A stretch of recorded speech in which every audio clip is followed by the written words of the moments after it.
ಅಧ್ಯಕ್ಷರೇ, ಅಂಬೇಡ್ಕರ್ ನಿಗಮಕ್ಕೆ ಎಷ್ಟು ಹಣವನ್ನು ಮಂಜೂರಾತಿ ಆಗಿದೆ ಅನ್ನುವಂಥದ್ದು ನಾನು ಗಮನ ಸೆಳೆದಿದೆ. ಸರ್ಕಾರವೇ ಕೊಟ್ಟಂತ ಉತ್ತರದಲ್ಲಿ ಕಳೆದ ಬಾರಿ ನಮ್ಮ ಸರ್ಕಾರ ಇದ್ದಾಗ 22-23ರಲ್ಲಿ 218 ಕೋಟಿ ರೂಪಾಯಿನ ಅದಕ್ಕೆ ಬಿಡುಗಡೆ ಮಾಡಿತ್ತು. ಈ ವರ್ಷ 124 ಕೋಟಿ ರೂಪಾಯಿನ ಬಿಡುಗಡೆ ಮಾಡಿದ್ದಾರೆ. ಅಂದ್ರೆ ಹತ್ತತ್ರ 100 ಕೋಟಿ ರೂಪಾಯಿ ಅನುದಾನಗಳು ಒಂದು ನಿಗಮಕ್ಕೆ ಇವತ್ತು ಕಡಿಮೆ ಆಗಿದೆ. ಅದರ ಪರಿಣಾಮವಾಗಿ ಆ ನಿಗಮದಿಂದ ಬೇರೆ ಬೇರೆ ಯೋಜನೆ ಮತ್ತು ಕಾರ್ಯಕ್ರಮಗಳಿಗೆ ಎಷ್ಟು ದೊಡ್ಡ ಪ್ರಮಾಣದಲ್ಲಿ ಕಡಿಮೆ ಆಗಿದೆ ಅಂತ ಗೊತ್ತು. ನಮ್ಮೆಲ್ಲ ಶಾಸಕರ ಅನುಭವದಲ್ಲೂ ಕೂಡ ಇದೆ. ಗಂಗಾ ಕಲ್ಯಾಣಕ್ಕೆ ಎಷ್ಟು ಕಡಿಮೆ ಆಯಿತು, ಸ್ವ ಉದ್ಯೋಗ ನೇರ ಸಾಲಕ್ಕೆ ಎಷ್ಟು ಕಡಿಮೆ ಆಯ್ತು, ಹಿಂಗೆಲ್ಲ ಗೊತ್ತಾಯ್ತು. ನಾನು ಮಾನ್ಯ ಮಾದೇವಪ್ಪನವ್ರ ಹತ್ರ ವಿನಂತಿ ಮಾಡೋದು, ನೀವು ಸಮಾಜ ಕಲ್ಯಾಣ ಇಲಾಖೆಗೆ ಬಂದಾಗ ಅದಕ್ಕೊಂದು ಹೊಸ ಕಾಯಕಲ್ಪ ಬರುತ್ತೆ, ಆ ಅಂಬೇಡ್ಕರ್ ನಿಗಮದಲ್ಲಿ ಒಂದು ಹೊಸ ಚೈತನ್ಯ ಬರುತ್ತೆ ಅಂತ ಅನ್ಕೊಂಡಿದ್ವಿ. ನೀವು 100 ಕೋಟಿ ರೂಪಾಯಿಯನ್ನ ಕಡಿಮೆ ಮಾಡ್ತೀರಾ ನಿಗಮಕ್ಕೆ, ಒಂದು ನಿಗಮಕ್ಕೆ. ನಾನು ನಿಮ್ಮ ಸಮಾಜ ಕಲ್ಯಾಣದಲ್ಲಿರುವಂತಹ ಉಳಿದ ಎಲ್ಲ ಇಲಾಖೆಗಳಿಗೆ ಕೇಳೋದಿಲ್ಲ.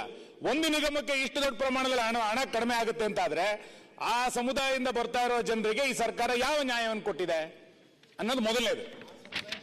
ಆ ಸಮುದಾಯದಿಂದ ಬಂದಂತವ್ರು ನಿಮ್ಮ ಲೇಖನ ನೋಡಿದೆ ನಾನು ಇವತ್ತು ಪತ್ರಿಕೆಯಲ್ಲಿ. ನೀವು ಸರ್ಕಾರನ ಈ ಪ್ರಮಾಣದಲ್ಲಿ ಸಮರ್ಥ ಮಾಡ್ಕೋಬಾರ್ದು, ಆ ಸಮುದಾಯಕ್ಕೆ ಏನಾದ್ರು ನ್ಯಾಯ ಕೊಡ್ತೀರಿ ಅಂತ ಅನ್ಕೊಂಡಿದ್ವಿ. ಇರ್ಲಿ, ನಾನು ಆ ವಿಷಯಕ್ಕೆ ಆಮೇಲೆ ಬರ್ತೀನಿ. ಎರಡನೇದು, ಭೂ ಒಡೆತನಕ್ಕೆ ಸಂಬಂಧಪಟ್ಟಂತೆ ಅವ್ಯವಹಾರಗಳಾಗಿರುವಂತದ್ದು. ಆ ಭೂ ಒಡೆತನಕ್ಕೆ ಸಂಬಂಧಪಟ್ಟಂತೆ ಬಿಜಾಪುರದಲ್ಲಿ ಆದಂತಹ ಘಟನೆಗಳನ್ನು ಕೂಡ ನೀವು ಉತ್ತರದಲ್ಲಿ ಉಲ್ಲೇಖ ಮಾಡಿದಿರಿ. ಲೋಕಾಯುಕ್ತದೊಂದು ವರದಿ ಇದೆ. ಲೋಕಾಯುಕ್ತದಲ್ಲಿ 16 ಕೋಟಿ ರೂಪಾಯಿ ನಷ್ಟ ಆಗಿದೆ ಎನ್ನುವಂಥದ್ದನ್ನ ಲೋಕಾಯುಕ್ತ ತನ್ನ ವರದಿನಲ್ಲಿ ಹೇಳಿದೆ.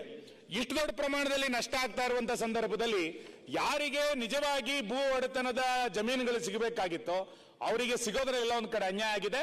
ಈ ಹಿನ್ನೆಲೆಯಲ್ಲಿ ನಾನು ಮಾನ್ಯ ಸಭಾಧ್ಯಕ್ಷರ ಮುಖಾಂತರ ನಿಮ್ಮ ಹತ್ರ ಆಗ್ರಹ ಮಾಡೋದು, ಅಂಬೇಡ್ಕರ್ ಅಭಿವೃದ್ಧಿ ನಿಗಮಕ್ಕೆ ಎಷ್ಟು ಹಣವನ್ನ ಜಾಸ್ತಿ ಮಾಡ್ತೀರಿ, ಅದರಿಂದ ಸಿಗುವಂತ ಸೌಲಭ್ಯಗಳ ಸಂಖ್ಯೆಯನ್ನ ಎಷ್ಟು ಜಾಸ್ತಿ ಮಾಡಲಿಕ್ಕೆ ಈ ಸರ್ಕಾರ ಬದ್ಧ ಆಗಿದೆ, ಮತ್ತು ಭೂ ಒಡೆತನ ಕ್ಷೇತ್ರದಲ್ಲಿ ಯಾರ್ಯಾರು ಅವ್ಯವಹಾರ ಮಾಡಿದರೆ ಅಂತವ್ರ ಮೇಲೆ ಏನು ಕ್ರಮಗಳನ್ನು ಕೈಗೊಳ್ಳಲಿಕ್ಕೆ ಸರ್ಕಾರ ಸಿದ್ಧ ಆಗಿದೆ ಅನ್ನೋದು. ಮಾನ್ಯ ಸಭಾಧ್ಯಕ್ಷರೇ, ಕುಮಾರ್ ಅವರು ಎತ್ತಿರತಕ್ಕಂಥ ವಿಷಯ ಎಸ್ಸಿ ಸಮುದಾಯದ ಆರ್ಥಿಕ, ಶೈಕ್ಷಣಿಕ, ಔದ್ಯೋಗಿಕ ಸಮಸ್ಯೆಗಳಿಗೆ ಪ್ರಮುಖವಾದಂಥ ಕಾರ್ಯಕ್ರಮಗಳು ಕೊಡ್ತಕ್ಕಂಥ ಪ್ರಶ್ನೆ. ಅದು ಪಕ್ಷಾತೀತವಾಗಿ ನಾವೆಲ್ಲರೂ ಮಾಡಲೇಬೇಕಾದಂಥ ಕೆಲಸ.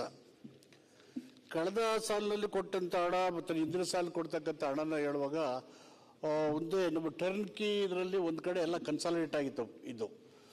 ಆಮೇಲೆ ಅದು ಟರ್ನ್ ಕಿ ಇದ್ಮೇಲೆ ಎಲ್ಲ ಕಡೆ ಡಿವೈಡ್ ಆದಮೇಲೆ ಬೇರೆ ಬೇರೆ ಇಲಾಖೆಗಳಿಗೆ ಅದರ ಹಂಚಿಕೆ ಆದಮೇಲೆ, ಮರು ಹಂಚಿಕೆ ಆದಮೇಲೆ ಅದರ ಪ್ರಮಾಣ ಕಡಿಮೆ ಆಯಿತು. ಆದರೆ ಹಾಗಂತ ಹೇಳಿ ಈ ನಿಗಮಗಳಿಗೆ ದುಡ್ಡನ್ನು ಕಡಿಮೆ ಮಾಡೋದಿಲ್ಲ ಯಾವುದೇ ಕಾರಣಕ್ಕೆ. 1991ನಲ್ಲಿ ಭೂ ಒಡೆತ ಯೋಜನೆ ಪ್ರಾರಂಭ ಆಯಿತು.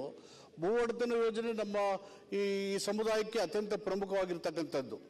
ಅಂಬೇಡ್ಕರ್ ಅವರು ದಲಿತರು ಭೂಮಿಯನ್ನು ಹೊಂದುವಂಥ ವಿಷಯದಲ್ಲಿ land is A social status ಅಂತ ಹೇಳಿದರು. ಆ ಭೂಮಿಯನ್ನು ಪಡ್ಕೊಂಡು ವ್ಯವಸಾಯ ಮಾಡಿ ಉದ್ಯೋಗ ಮತ್ತು ಆರ್ಥಿಕ ಅಭಿವೃದ್ಧಿ ಆಗಬೇಕು ಅಂತಕ್ಕಂಥ ಉದ್ದೇಶದ ಹತ್ರ ಮಾಡಿದ್ದೀವಿ. ಅದರಿಂದ ನಾವು ಕಡಿಮೆ ಮಾಡ್ತಕ್ಕಂಥ ಪ್ರಶ್ನೆ ಇಲ್ಲ, ಅದರ ಹಂತ ಹಂತವಾಗಿ ಜಾಸ್ತಿನೇ ಮಾಡಿ ಭೂ ಒಡೆತನಕ್ಕೆ ಹೆಚ್ಚು ಆದ್ಯತೆಯನ್ನು ಕೊಟ್ಟು ಅದನ್ನು ಅಭಿವೃದ್ಧಿ ಮಾಡಲಿಕ್ಕೆ, ಆ ಜನರಿಗೆ ಸ್ವಾವಲಂಬ ಜೀವನ ಕಾರ್ಯಕ್ರಮಗಳನ್ನು ಹಾಕೊಂಡು ಮಾಡ್ತೀವಿ. ಮತ್ತು ತಾವು ಏನು ಉದ್ದೇಶ ಇಟ್ಕೊಂಡಿದ್ದೀರಿ ಈ ಇಲಾಖೆಗೆ ಹೊಸ ಕಾಯಕಲ್ಪಗಳು, ಅದನ್ನು ಮಾಡೇ ಮಾಡ್ತೀವಿ. ಅದ್ರ ಬಗ್ಗೆ ಅನುಮಾನ ಪಡಬೇಕಾದ ಅಗತ್ಯ ಇಲ್ಲ. ಇವತ್ತೇನು ಭೂ ಒಡೆತಲ್ಲಿ ಬಿಜಾಪುರದಲ್ಲಿ ಒಂದು ಸುವರ್ಣ ನ್ಯೂಸ್ ವರದಿ ಮಾಡುತ್ತೋ ಅಲ್ಲಿ ದುರುಪಯೋಗ ಆಗಿದೆ ಅಂತೇಳಿ ಅದರ ಆಧಾರದ ಮೇಲೆ ನಾವು FIR ಮಾಡಿದ್ದೀವಿ. ಇಂಡಿ ತಾಲೂಕಲ್ಲಿ FIR ಮಾಡಿ ಮತ್ತು DC ಗಳಿಗೆ ಪತ್ರ ಬರೆದು ಎನ್ಕ್ವೈರಿ ಮಾಡಿ ಅಂತ, ಆ ನಡೆದಿರ್ತಕ್ಕಂಥ 4-5 ಜಿಲ್ಲೆ ಎಲ್ಲಿದ್ರು ಎನ್ಕ್ವೈರಿ ಮಾಡಿ ಅಂತೇಳಿ. ಎನ್ಕ್ವೈರಿ ರಿಪೋರ್ಟ್ ಬಂದ ಮೇಲೆ ಅವ್ರು ಯಾರೇ ತಪ್ಪು ಮಾಡಿದ್ರು ಅವ್ರಿಗೆ ಶಿಕ್ಷೆ ಕೊಡ್ತೀವಿ. ಮತ್ತು ಈ ನಿಗಮಗಳಿಗೆ ಹೆಚ್ಚು ಹಣವನ್ನು ಕೊಡಬೇಕು ಅಂತೇಳಿ ಮುಖ್ಯಮಂತ್ರಿಗಳು ಕೂಡ ಚರ್ಚೆ ಮಾಡಿದ್ದೀವಿ. ಖಂಡಿತವಾಗಿ ಇದನ್ನು ಬಲಪಡಿಸಿ ಈ ಸಮುದಾಯಗಳ ಆರ್ಥಿಕ ಶಕ್ತಿಯನ್ನು ಮತ್ತು ಲ್ಯಾಂಡ್ ಸ್ಕೀಮ್ಗೆ ಹೆಚ್ಚು ಆದ್ಯತೆಯನ್ನು ಕೊಡ್ತಕ್ಕಂಥ ಪ್ರಯತ್ನವನ್ನು ಮಾಡ್ತೀವಿ ಅಂತೇಳಿ ಮಾನ್ಯ ಶಾಸಕರಿಗೆ ನಾನು ಭರವಸೆ ಕೊಡೋಕ್ಕೆ ಮಾನ್ಯ ಅಧ್ಯಕ್ಷರೇ, ನೀವು ನಿಗಮಕ್ಕೆ ಈ ವರ್ಷ ಹಣ ಕಡಿಮೆ ಆಗಿದೆ ಅನ್ನೋದನ್ನ ಒಪ್ಕೊಳ್ಳಿ, ಮತ್ತು ಅದರ ಪರಿಣಾಮವಾಗಿ ಫಲಾನುಭವಿಗಳ ಸಂಖ್ಯೆಯೂ ಕೂಡ ಕಡಿಮೆ ಆಗಿದೆ ಅನ್ನೋದನ್ನ ಸರ್ಕಾರ ಒಪ್ಕೊಳ್ಬೇಕು.